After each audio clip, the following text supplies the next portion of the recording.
My peoples. My peoples. Shakur Stevenson versus Teofimo Lopez. Is that fight going to happen? I gotta tell you, man. I really, really hope it happens. You know, it's a fight that I think a lot of us want to see. Two young fighters in their prime.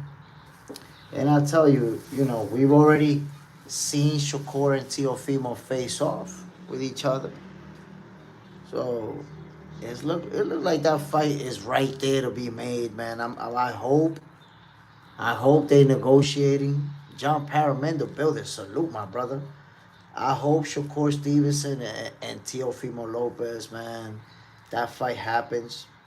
I think we need that fight. You know, both guys want a big fight. Both guys want to fight the names. So, John Pound, rest in peace, D'Angelo. Holy moly. Whoa. Damn, man. I hate finding out things like this. Wow. R.I.P. D'Angelo. My brother John Parham, I was not aware, so I found out from you. Yoda, it depends. I wouldn't be mad at a rematch between him and Edwin de los Santos. And Edwin for that belt. Yoda, you gotta let go of de los Santos, bro. That doesn't even make any type of sense. Yoda, that don't make no sense, bro. De los Santos been inactive for over 2 years already. What are you talking about, bro? I know that you spent I don't know how much time criticizing Shakur for that fight and saying Shakur lost. But bro, De Los Santos is somebody nobody's even talking about right now. De Los Santos is incoherent and irrelevant in boxing. How you gonna say, yo, go fight De Los Santos? If he fight De Los Santos, bro, you're gonna be the first one to say, why he fighting De Los Santos? Somebody who's inactive. What is he doing? You're gonna be the first one criticizing him.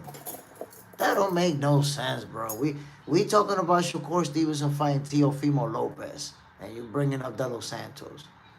Like, come on, bro. You gotta let go of De Los Santos at this point, Yoda. Come on now. That's it. The De Los Santos thing is old already. Yoda, Keyshawn missed weight, not Edwin. But I'm not saying we're not talking about Keyshawn and De Los Santos. We talking about De Los Santos and Shakur. That fight is over. Shakur beat him. That was years ago. Nobody's asking for that fight, bro. Nobody but like 10 Shakur haters is asking for that fight. Oh, you gotta fight De Los Santos, the rematch. No, he don't. Nobody care about that fight. You gotta let that go already, man. Like, let it go, bro. It's not gonna happen. It's not gonna happen. There's literally no interest in Shakur versus De Los Santos other than like 5-7 Shakur Stevenson haters. Come on, man. My boy said De Los Santos. And I gotta tell you, because I don't want my words to be misconstrued. De Los Santos is a top-notch fighter. He definitely is. And I got mad respect for Edwin De Los Santos because he'll step in there with anybody. He's really about that smoke. But come on, bro. He hasn't been in the ring since losing to Shakur. He hasn't been in the ring. And not only that, bro, Shakur Stevenson is trying to fight Teofimo Lopez in the 140. He's trying to move up to the 140 division. So we have to understand, my people. We have to understand. Shakur Stevenson, he trying to become the face of boxing. Shakur Stevenson is trying to become the best in the game. Therefore, it doesn't even make any sense for him to fight De Los Santos or rematch with De Los Santos, a guy he already beat. For what? For what? It doesn't make no sense. Shakur Stevenson is not gonna rematch De Los Santos so that his haters can say, "Oh, look, he fought him." Yeah, like, come on, man. No, there is nobody like, bro. De Los Santos isn't even ranked in a. Ahí, mírala ahí, right there, right here. Look. Like, bro, De Los Santos at this point with 2 years of inactivity, I don't even know if he's ranked anywhere or where would he be ranked. Matt Gomez, okay, Jay Smith, salute, family. Salute. I'm telling you, my people, right now, one of the best fights for Shakur Stevenson is Teofimo Lopez. Why? We're talking about two young, hungry lions. You know, Teofimo only has that one loss in his record, but I think most people got that respect for Teofimo Lopez because we know he's really about that smoke. And you can see the resume. So I will say, Shakur Stevenson versus Teofimo Lopez, we can expect a super competitive fight. Just do boxing in the building. Salute, my brother. We can expect, I got Shakur Stevenson winning that fight, but I'm going to tell you right now, I don't see him, smoking Teofimo or making it look easy. Nobody's going to make Teofimo Lopez look easy. You could take that to the bank. Just do boxing. Yoda, nah. Abdullah Mason about to fight for that title.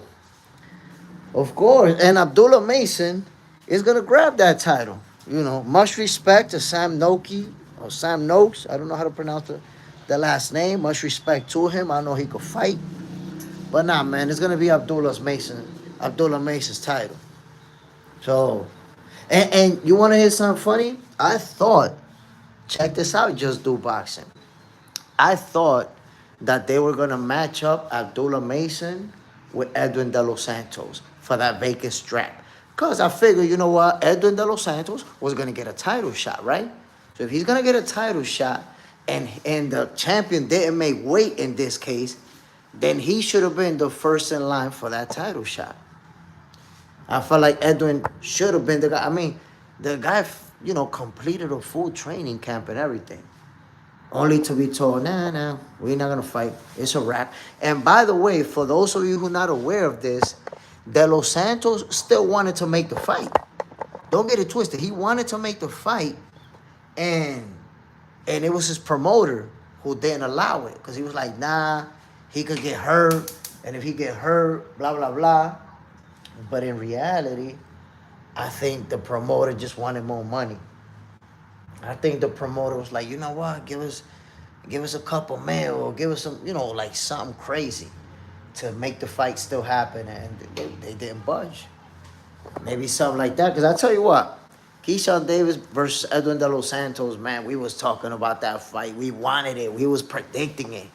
And it never happened. But you got to respect it too. If a fighter doesn't make weight, it's up to the opponent to decide if they still want to go through with the fight.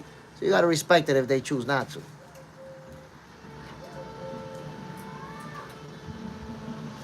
So Yoda, that belt did not go to Edwin. Edwin De Los Santos. It's not just that he's not a champion, bro.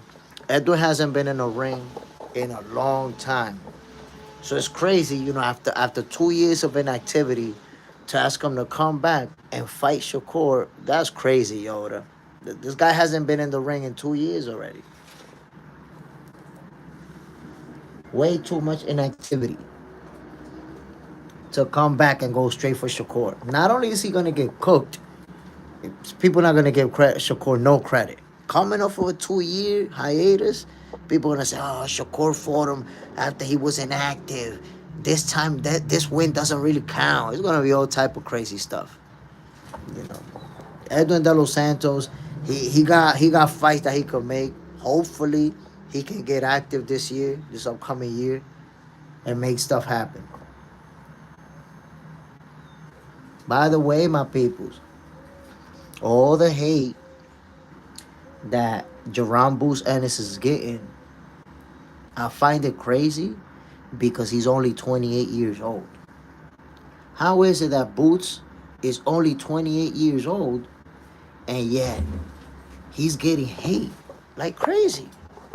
He's getting hate when he accomplished at the welterweight division, got 2 straps, and he just made his debut at 154.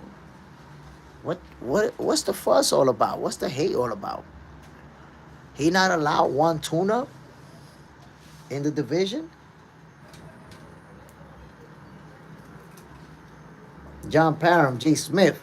We need to bless just. Yeah, I'll be wilding out. I'll be wilding out. I'll be wilding out. I'll be wilding out. Just do boxing. I mean, you've been part of the family, so this is just a formality, right? Um, so I gotta say, man, Boots is already building a hater fan base, and if you haven't noticed this, you'll see it. When a fighter brings a hater fan base, when they build a hater fan base, those haters are always gonna look for a negative angle, a negative spin.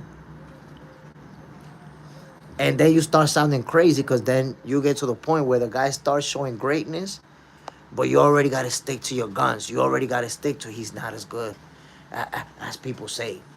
So now you find yourself hating all the time. Like, look at Terrence Crawford. The same people that's been saying all these years that he never beat nobody, they still trying to hold on to that narrative. Now they look goofy because he didn't beat nobody, because now they have to try to break down every opponent Terrence Crawford beat. They have to diminish everybody. Yoda, but check. If Tank fight Edwin and knock him out, that's a reason for Tank to say he not fighting Shakur. I don't understand how that's a reason at all. If that's a reason, then that's like me telling you, well, Lamar Roach lost. And he lost to Jamel Herring. The only loss Lamar Roach has is to Jamel Herring. That's the same Jamel Herring that Shakur Stevenson stopped in the 10th round. Shakur Stevenson pummeled and battered Jamel Herring. So I guess then Shakur shouldn't even fight Tank because he already know he's going to whoop him by your own logic. Like, that don't make no sense. Well, you know, if he does this over here, then that means that. You should have learned, listen. When Canelo got beat up by Crawford, you should have learned. Because remember the whole logic about, oh, imagine what Little Gamboa, if Little Gamboa hurt Crawford, imagine what big Canelo's going to do to him. You remember that? And I try to tell y'all. I was like, well, you know, Little Gamboa hurting Crawford, that didn't really help Errol Spence, right? It helped Errol Spence get pummeled. It didn't help him win. But you still thought that logic was sound when Crawford was going to fight Canelo, right? Ooh, Little Gamboa hurt him. Imagine what Canelo's going to do. Did it work for Canelo? No. So you're doing the same thing now. You're saying that, well, you know, if Edwin de Los Santos gets knocked out, then you know what that means? That don't mean nothing but whatever you want to make up inside your head, bro. Bruce Gas, Boxing, Jazz, and more. Salute, fam. Appreciate you dropping in, my brother. Enjoy your lunch if this is your lunchtime right now. On Lace, John, yeah, I seen you. He took credit for your joke. Damn, that's how people do. People always trying to steal stuff.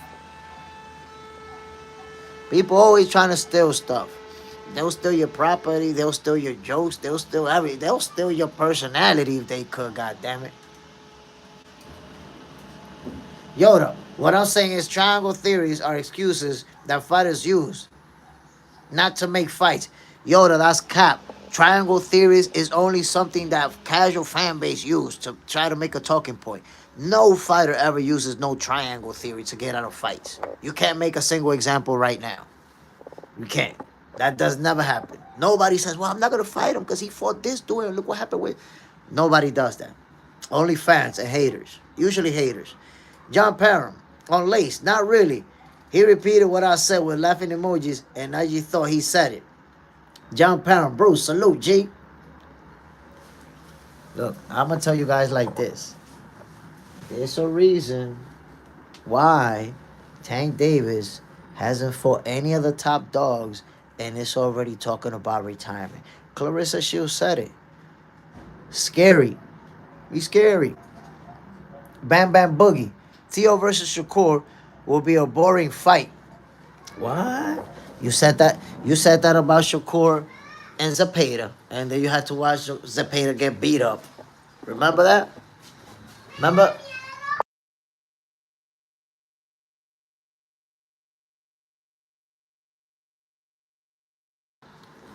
Remember that? Remember how you said, "Oh, he gonna run from Zepeda, and he's not gonna do nothing to Zepeda, and his hands are brittle. Zepeda's probably gonna stop him." And then you had to watch Shakur beat Zepeda up, looking like Floyd Mayweather out there. Come on now. Come on now. Let's keep it 100. Shakur Stevenson, look, this is the problem. You see that same hate that people have for Terrence Crawford? They have that same exact hate for Shakur Stevenson. And they're going to witness the same thing. Just like you had to witness Crawford become the face of boxing while you've been hating this whole time, you're going to end up having to watch Shakur Stevenson also become the face of boxing while you also been hating this whole time.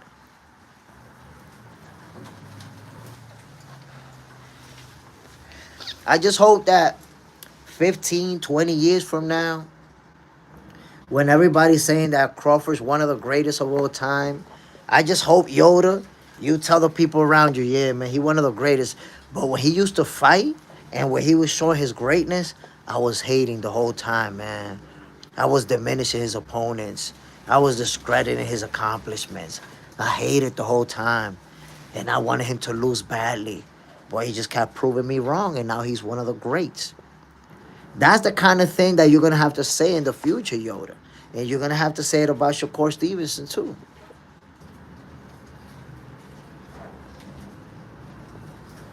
And we all know that Tank Davis is a generational talent, one of the best, as far as skills-wise.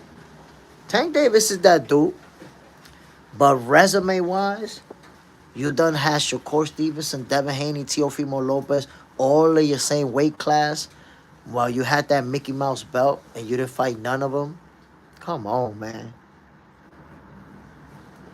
Tank Davis is probably or arguably the hardest puncher pound for pound. Pound for pound, he could be the hardest puncher. Think about it. It's not that many people that just give you one shot and put you to sleep. Boom! Sleep you. Tank Davis, one of them dudes. So you're talking about the power, the speed, the counter punching, the ring IQ, the punch placement. What doesn't Tank have in his resume? What is he actually missing? What can we say Tank don't have in his resume? I mean, in his bag of tools, in his arsenal. He got it everything. So there's no reason why he should not have already fought all of these guys. And I'm going to make you an example. I'll make you an example. If Tank was to fight, right? Let's say Tank decided he's going to fight everybody. All of the top dogs. He's going to fight all of them. You know what I think will happen? He'll retire with a record of like 40-1, 42-2, 45-3, 39-2, something like that. Along the way, he'll take 1 or 2 losses, but he'll beat some big names and he'll get some big wins. And he headed for the Hall of Fame. But if he want to retire with that O, the only sure way to do it is not to fight any of those guys. That's the only way to do it. That's the only way that you guarantee you're not going to lose. So when Clarissa Shields say that Tank is scary, she's not talking about he's scared of fighting these guys. She's not talking about he's scared that, they're going to pummel him. He's scared of taking that L. He don't want to retire without that O. He already got a blemish. Lamar Roach already put a blemish on his record with that draw. That glaring draw that we all, or most of us, feel like it was a gift.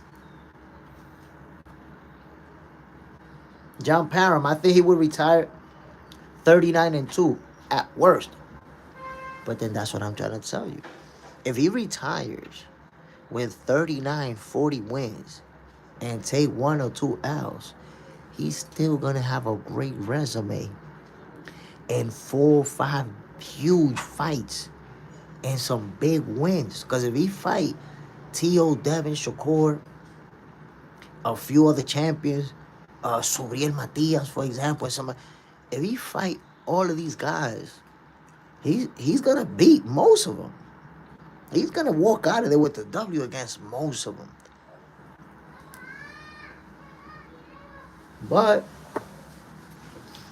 we may not get the opportunity to see Tank with any of these fighters.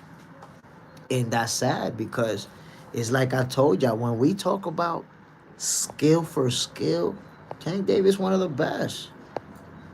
Tank Davis is one of the best, my peoples.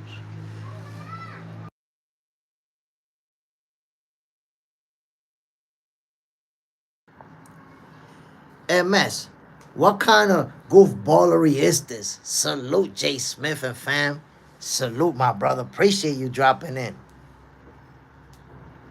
You know how I do. You know I gotta address the goofballery and the hate and the bias and how people got one energy for this fighter and a whole different energy for that fighter. On Lace, Mr. Smith, where do you see Dominican boxing in the next 5 years? That's a great question, and I gotta tell you, my G, in the next 5 years, Dominican boxing is gonna have multiple active world champions. And in fact, we had that recently, because recently we had Alberto Puello, who lost his strap to Subriel Matias. We had Carlos Adames, who's a reigning champion in the 160 division. And we had Eric Mini Pac-Man, who was also a reigning champion. I think he was in 112, I think. So we had 3 reigning champions simultaneously. You know how many countries don't even have one? And this little itty-bitty country had 3? But to answer your question, in the next 5 years, man, Dominican Republic is going to be a powerhouse, bro. The amateur program is crazy right now. I had the opportunity. I know some of you guys tuned into the live. I was with the boxing team on Friday. A lot of sparring sessions, a lot of action. And I'm telling you, man, these kids, man, they hungry, they talented. You know, they have a Cuban coach. And just by me telling you, you know, the Dominican team brought a Cuban coach over here who already helped us earn 2 Olympic medals, a silver and a bronze. Dominican boxing is in good hands right now, my people. In real good hands. On Lace, it was great to see amateurs putting in work. And by the way, I posted some shorts. I posted already 3, 4 shorts of individual matches, so you guys could just see the skill level in these young, these young bosses, man. They got it. They got it. You know, I felt like I was looking at the future Carlos Adames, the future de Los Santos, the future Alberto Puello, future world champions. That's what we got over here right now. So stay tuned. And by the way, my peoples, I need you to check out Rodrigo Marte. That's his name. It's spelled just like that. Rodrigo Marte. He turned pro about a year ago, about a year and a half ago. And he's the Pan Am Games gold medalist from, if I'm not mistaken, 2022. And this kid can fight. You're going to see him, I don't know, it's a process when you first turn professional and you're young. But we're going to see him fighting for a title eventually. And just remember that name, Rodrigo Marte. Can fight, special fighter. MS, Dominican Republic, is a powerhouse for baseball, about to explode in boxing. I'm telling you, in baseball, people already know about Dominican players.